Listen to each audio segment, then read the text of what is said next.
The Redskins and Eagles with some large acquisitions, both figuratively and literally, in Albert Haynesworth and Jason Peters, respectively. But what do they and the rest of the NFC East need here in this 2009 NFL Draft? Hey, how are you, folks? Jason Horowitz, NFL.com's Pat Kirwan. Jason, how are you? Good to see you. It's good to see you, Pat. All right, Pat. Glad to have you back for the next year and hopefully a long time after that. Let's get into the NFC East, and let's start with Washington because of the teams in the East, they have the first pick in terms of these teams. Right. They're sitting there at 13. A lot of chatter about quarterbacks. There was talk about Jay Cutler. There's talk about Mark Sanchez. Is that really their greatest need, though? I don't think it's their greatest need, but I will tell you this. I don't think they can get to Mark Sanchez from where they are. They don't have enough firepower.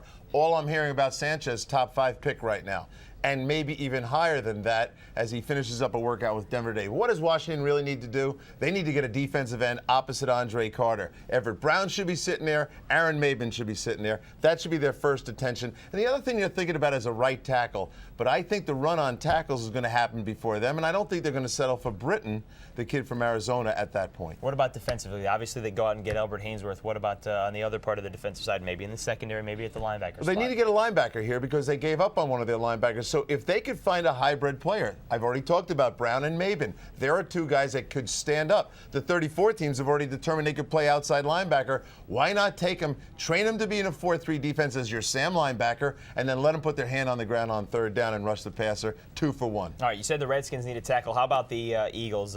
They went out and got one in Jason Peters. Right. Really, they've changed their bookends because Trey Thomas is no longer there. He's in Jacksonville. Obviously, you have Jason Peters. You have Stacey Andrews. What do the Eagles need here? Is it definitely a skill position player? Well, the Eagles would love to trade, and they're probably still involved in the Anquan Boldin thing, and I think that will unfold itself as we get to Saturday. And they're not alone because Baltimore is interested in him. If they stay where they are in the first round, no Sean Moreno is the guy that they should go after. Why? He can replace Buckhalter right now and give you the power running game. He's a terrific blocker on third downs.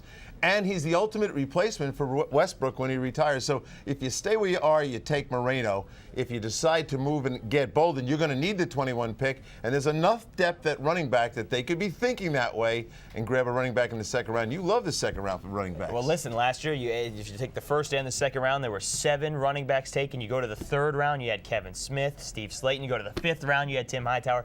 Depth at running back seems to be the theme here with the NFL. But what about defensively for the Eagles? Do they need something there? Because they have a lot of picks here.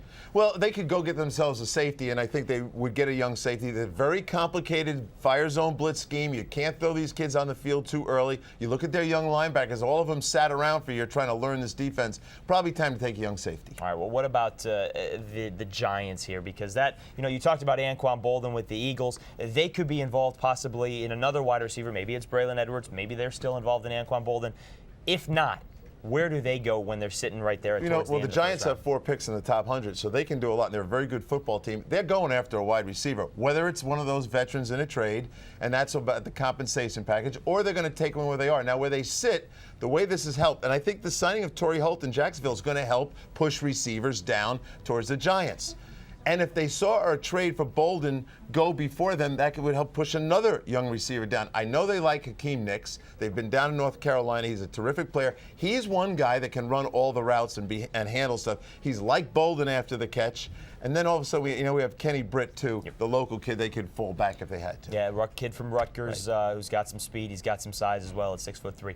Cowboys are interesting in this draft as well, not because necessarily they have anybody in terms of picks, but because of, look, they've got, in terms of the first round, they got a lot of picks once the second round gets going. But they did a lot in the offseason in terms of subtractions. No more T.O., no more Pac-Man Jones, no more Roy Williams. Where are they looking here? Because they got a lot of depth to add. Right. Well, Dallas, and Jerry Jones will be frustrated waiting to pick 51, I think, is where they go. And that's a long time for them. But you mentioned the firepower. They could take and package some stuff and move up in the draft.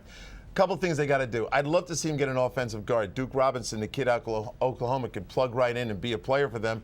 And they could build it around the concept that eventually Flozell Adams is going to leave the field and they could move Leonard Davis back out. They also need to get a safety. Now, Wade Phillips told me that he likes Sensabaugh. They only signed him to a 1-year deal, and he's a safety that can play half-field coverage, something Roy Williams couldn't do.